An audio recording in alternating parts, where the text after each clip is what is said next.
La Secretaría de Hacienda otra vez baja la perspectiva de crecimiento para el país y la baja un 0.4% en los parámetros que tiene, y con ello podríamos crecer entre el 1.1 y el 2.1% para este año que corre. Todavía, desde mi punto de vista, se me hace muy optimista la previsión de Hacienda, pero por lo pronto la disminución se debe al bajo nivel de crecimiento observado en la economía mexicana durante el último trimestre del año que terminó, que podrá obviamente prolongarse en este primer trimestre que ya se acabó y que las cifras estarán saliendo en los próximos días. Hacienda situó la inflación anual en 3.4% para este año, previó un tipo de cambio promedio entre los 19.50 por dólar y para el 2020 de unos 20 pesos por dólar. El precio del crudo de exportación, ubicado para el 2019 en un promedio de $57 el barril y de $55 el barril como promedio para el año 2020. Citibanamex informó que la economía mexicana entró en una preocupante desaceleración en línea con el comportamiento de la economía global, por lo que el PIB crecerá solamente 1.4% en el 2019 por algunas cosas, lo que sería la incertidumbre sobre el nuevo gobierno que entraría y la renegociación del TMEC, del Tratado Comercial entre México, Estados Unidos y Canadá, entre otros factores. Aquí le voy a abundar sobre algunos de los que usted incluso ya intuye que fueron tomados en cuenta.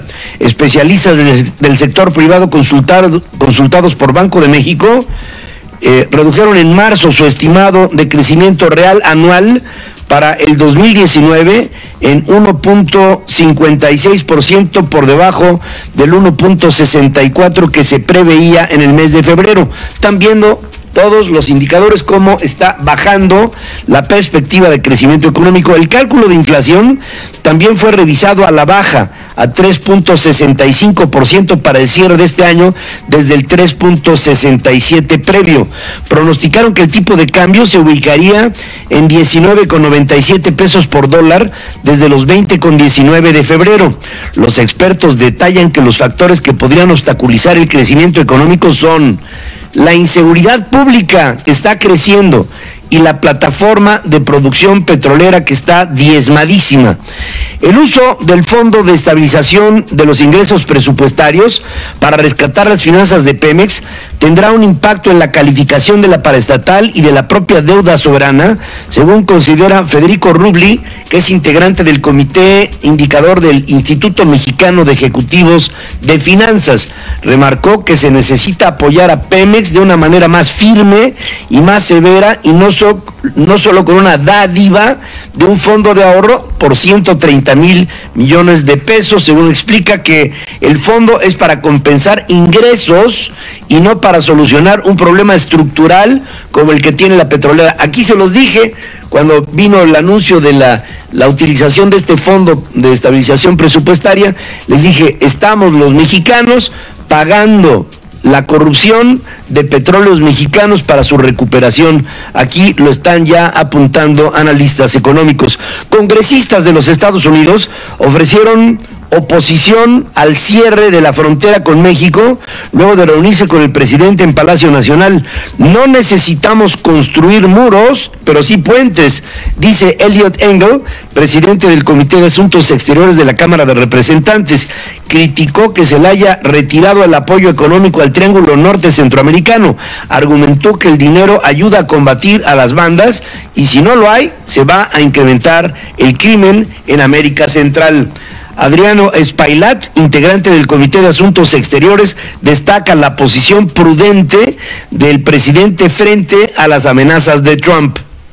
Queremos felicitar al presidente López Obrador, por su optar a la prudencia de no juntarse al circo. Realmente es un diálogo prudente que es conveniente para los Estados Unidos y México. Y yo creo que la prudencia terminó en la cena, en la casa de Bernardo Gómez, el vicepresidente ejecutivo de Televisa, porque ahí es en donde verdaderamente se está haciendo una negociación entre los dos presidentes. Es el presidente de México, un empresario importante del país, el yerno del presidente de los Estados Unidos, y que es el mensajero del presidente. Ahí está el nudo gordiano. Oye, Pedro, y se ha filtrado de esta cena, que como tú lo dices fue allá en esa casa de un empresario, de que la única instrucción que traía el yerno de Donald Trump era el mensaje para Andrés Manuel López Obrador de que no podían pasar las caravanas migrantes. Es una decisión que no tiene revés para el gobierno de los Estados Unidos. La exigencia era al gobierno mexicano: detén esas caravanas en tu frontera sur, y ya empezaron en Tapachula, deteniendo a estos pequeños grupos de 20, de 30 personas que todos los días cruzan esa frontera, y ya empezaron los operativos. Esa fue la única decisión, y ahora Andrés Manuel, el problema es que se reúne con congresistas que no tienen mucho poder dentro del Capitolio. Lo que sí urgiría ya es una cumbre de alto nivel entre México y Estados Unidos para tratar este tema. Ya no basta nada más que se digan cosas bonitas desde cada uno de los países, ambos mandatarios. Creo que esto hay que agarrarlo ya, a este toro ya hay que agarrarlo por los cuernos, Pedro. Fíjense, los congresistas a los que alude Beto son Engel Spilett, Zoe Lofgren y Pramila Jayapal, así como John Curtis. Dicen que los temas del encuentro fueron la relación México-Estados Unidos, el tratado comercial con Canadá, Estados Unidos y México, la migración, la situación centroamericana y el tema de Venezuela. En la cita también estuvo presente Marcelo Ebrard, que todavía funge como secretario de Relaciones Exteriores, y Marta Bárcena, que es la embajadora de México ante el gobierno norteamericano. Marta Bárcena, representante diplomática mexicana ante Washington, calificó el acercamiento como abierto. Dice que el presidente sostuvo ante los legisladores de los Estados Unidos que su gobierno no permitirá que se violen los derechos humanos de los opositores en Venezuela. Fue un diálogo muy abierto, considerando la importancia de los presidentes de estos comités, y que permitió dar y explicar mucho mejor a líderes políticos fundamentales de los Estados Unidos cuál es la posición del gobierno de México en diversos temas de interés. ¿Pero se mencionó esto del cierre de la frontera? Se mencionó el tema de migración, desarrollo, el tema de Venezuela, etcétera. Entonces se abordaron muchísimos temas de la relación. No, fíjense que realmente los representantes que vinieron a ver al presidente no son tan importantes, y se está, creo, de manera lateral, por niveles no específicos, digamos, no los adecuados, se está tratando de tejer fino en donde realmente no hay nada que hacer o mucho por hacer.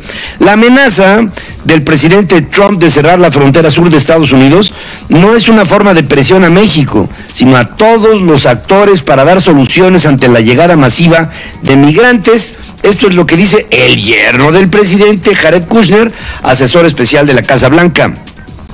Kristen Nielsen, secretario de Seguridad Interna de los Estados Unidos, ordenó incrementar las devoluciones de solicitantes de asilo de terceros países a territorio mexicano.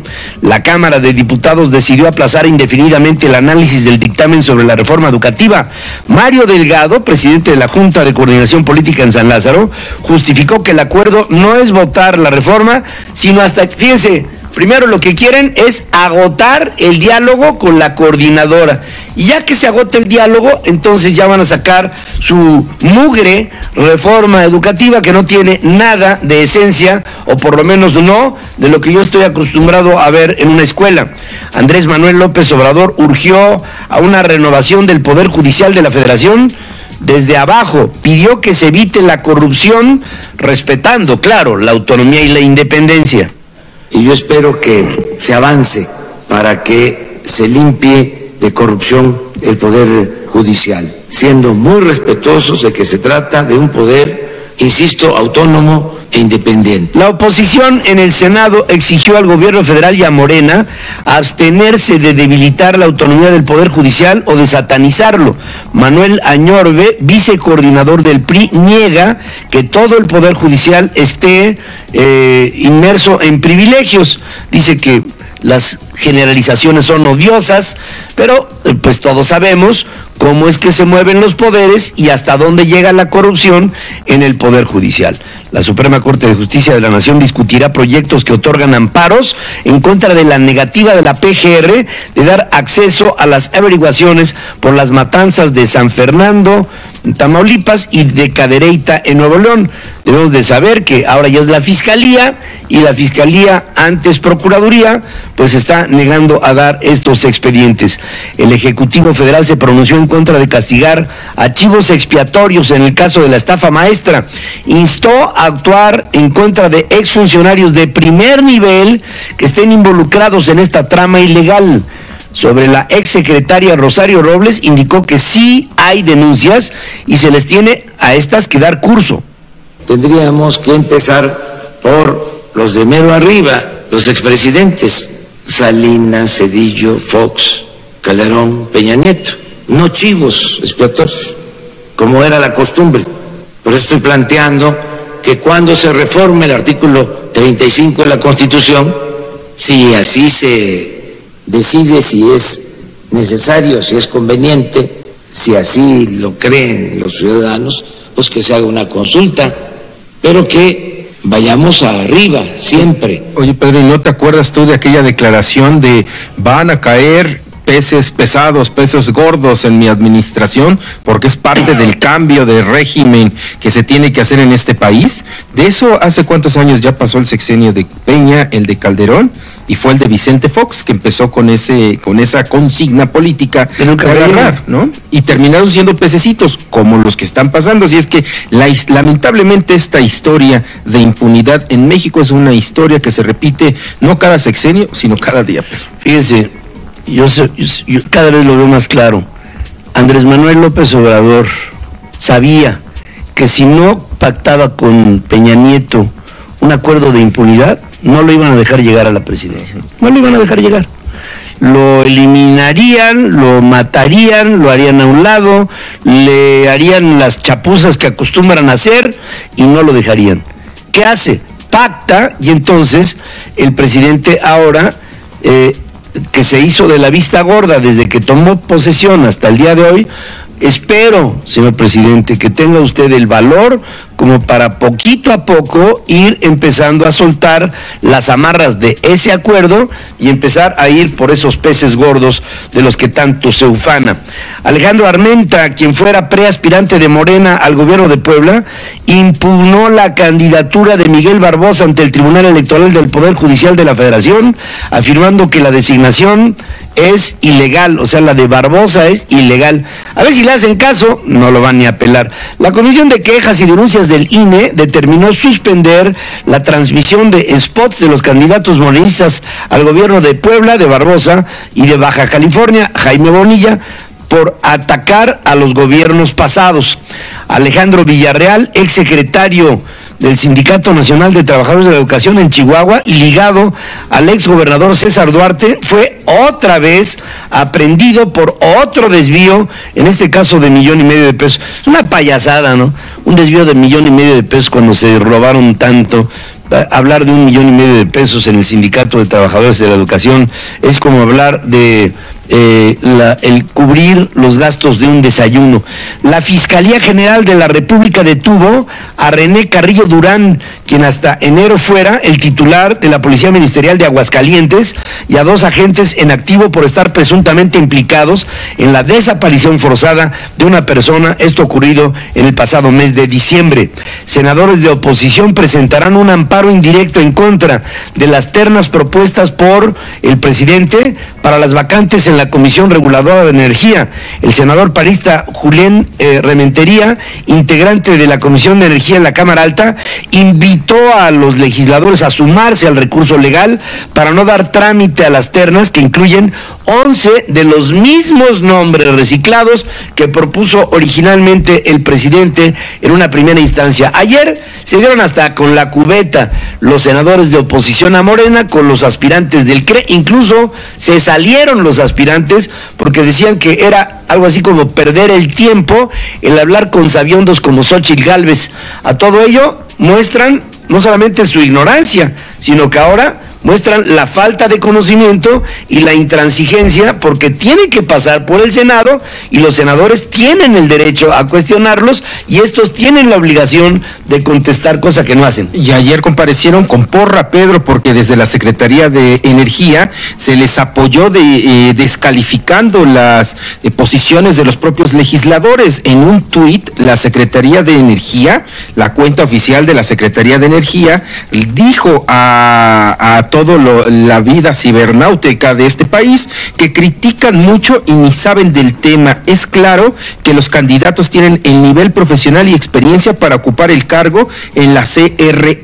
Esto es lo que ponía por la tarde la Secretaría de Energía. Después lo borraría y daría una disculpa a la secretaria del ramo, Rocío Nale, diciendo: lamento profundamente el mensaje emitido de la cuenta de la CENER, @CENERMX, durante la reunión de trabajo de hoy en la Comisión de Energía en el Senado de la República. Esta secretaría es respetuosa de la decisión soberana del Poder Legislativo. Mira, más allá de echarle la culpa al pobre muchacho que seguramente está manejando la cuenta de Twitter de la Secretaría de Energía, denota el desprecio que tienen sectores dentro del gobierno federal hacia el Congreso. Y es que saben que ahí en el Congreso están encabezados por los representantes de Morena, que finalmente son empleados del presidente de la República. Entonces, no comprenden por qué se atora un nombramiento cuando el Tlatoani dijo que ellos tienen que ser, ¿no? No, y además atacan a un poder desde otro poder y después dicen que respetan al poder que atacan.